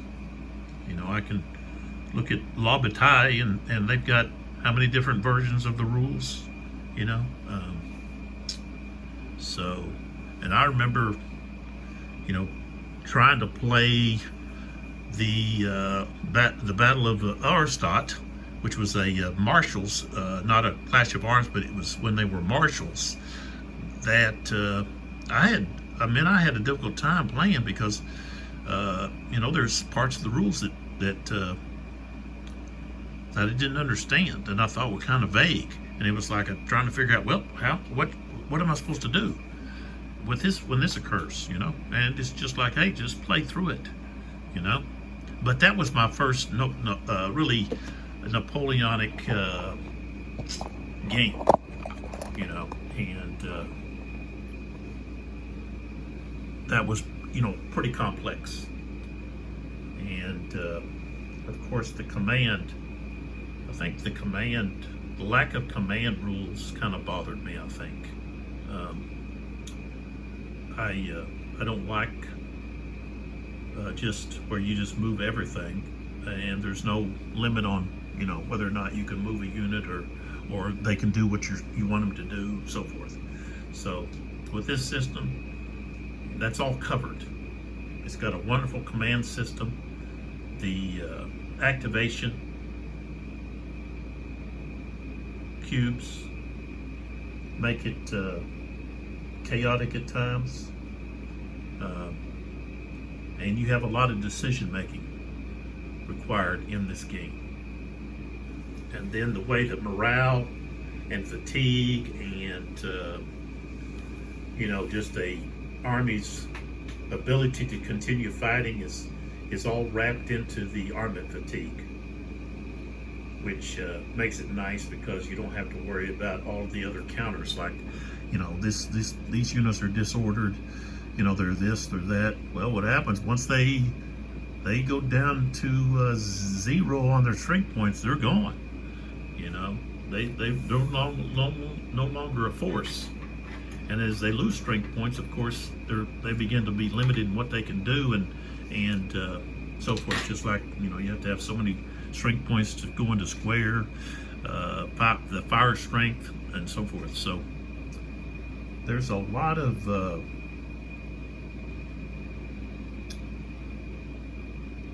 mechanics that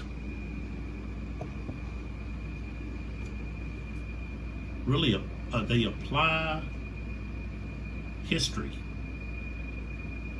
to the game. The rules apply history to this game. So when you're thinking about, well, why is this here in the rules, or why didn't they add this, or where's this at? Well, if you just stop and really think about it, then you begin to understand, part of it is because of the weather and the conditions. Another part is the tactics used during that time period and the weapons used during that time period.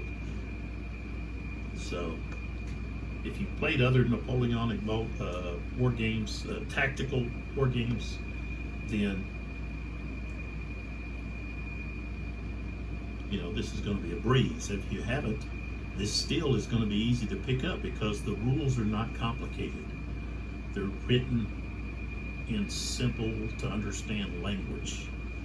Now, maybe there needs to be a clarification here or there where you add not a paragraph, but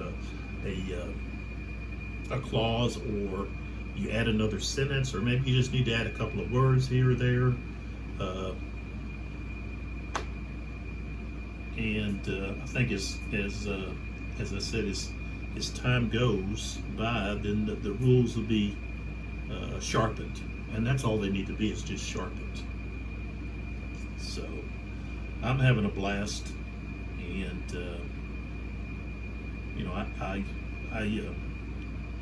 there was a lot of anticipation for me on getting this first, and I know I contacted Uwe a couple of times, because I was wondering, how the development of the game was going and so forth, and Uwe was so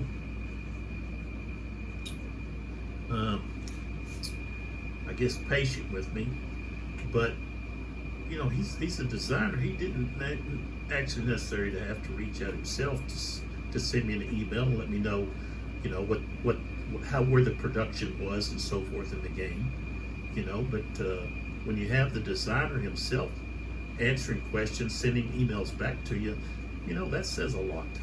And so I appreciate when you have a designer that takes the time to answer questions from the little people, the customer. That's important. And they're busy. And when you get an email from them, you're thinking, oh wow, I'm more than just a number. And you are, as a customer, you're more than just a number to Uwe. So know that I've had conversations with him through email, and it's nice to know that you do get feedback or responses back. But I've anticipated this for a long time. Actually, when I found out about it, I got ordered through the Game Found and the dice as well. I wish I would have ordered the mounted map board because number one, the map is just beautiful. Okay, and number two, I just like the mounted better than the paper. But the other thing is, when I did receive it, I was excited and wanted to get it to the table, but I was already in the process of doing some videos over Julius Caesar GMT game, the Great Battles series, and I'm not one to cut off a video until I get finished. Now, that's happened. I've had some videos that I had to stop, but that was out of my control. It wasn't just, well, I'm tired of this, I want to go to a different game. And I'd like to be able to maybe, do more than one game at a time. That's what I'm doing now, is I'm just set up one game and I play that through. And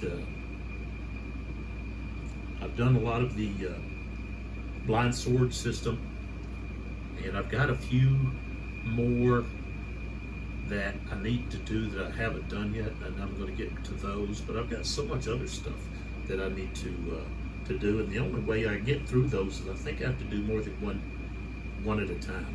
So with my game room set up, I think I'm going to be able to do that when I have some games that don't require as much table space. So but this is a fabulous game. It looks beautiful. The components are great. You have the rounded counters. Counters are just easy to pop out. There's no clipping. I think that in itself is like loaf bread for gamers, when you have counters that you don't have to clip. I hate clipping counters. because number one, it takes up so much time, and then the other thing is you don't always get them all exactly the same unless you have a counter clipper, you know. And so having the easy punch out rounded counters, it's just fabulous. So check out Eylau 1807. Go to Sound of Drums, see what they've got. If Napoleonics may not be your cup of tea, they've got other things. So check that out. And I'm excited about the next volume. So come on back. This was video 25, and I don't know. I'm trying to remember. I've had some other games that had some. You know, I had quite a few videos, but this is a large game with, you know, you've got a lot of divisions. If I just, you know, you look over here, you know, there's a lot of divisions. Each of those divisions could possibly do something. Now, did they? No, but you know, I had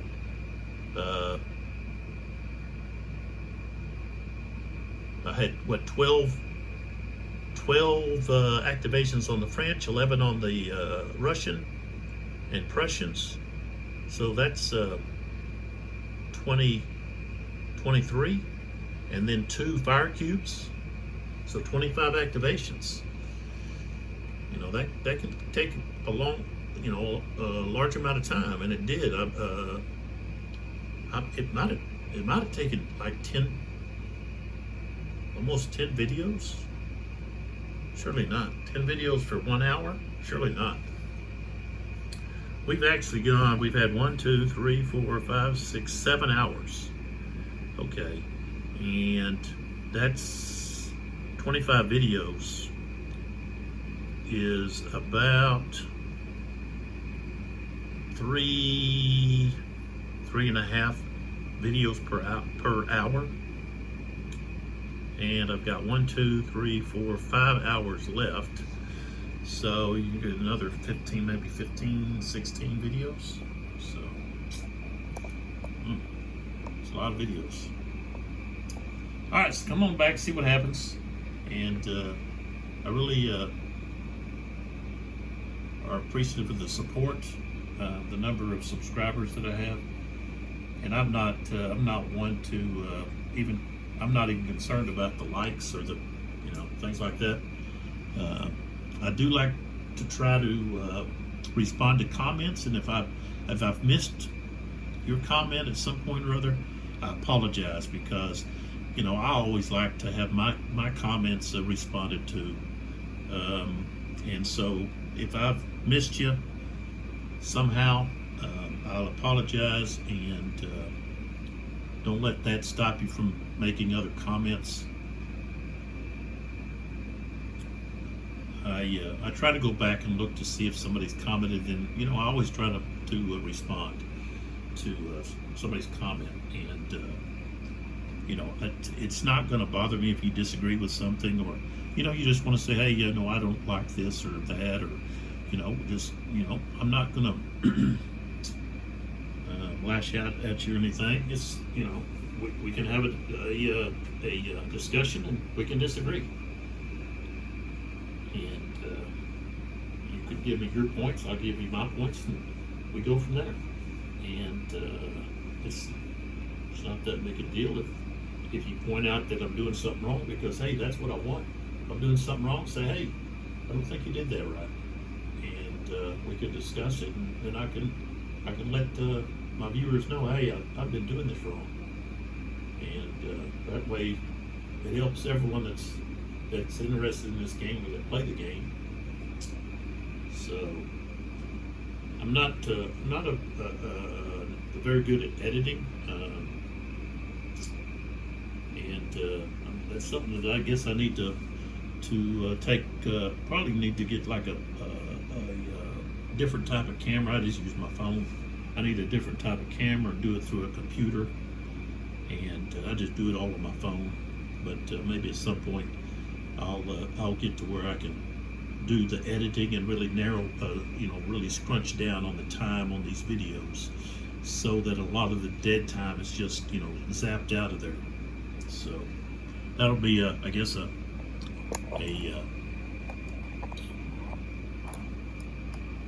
a goal of mine. So, anyways, come on back, see what happens, and I'll see you in the next video.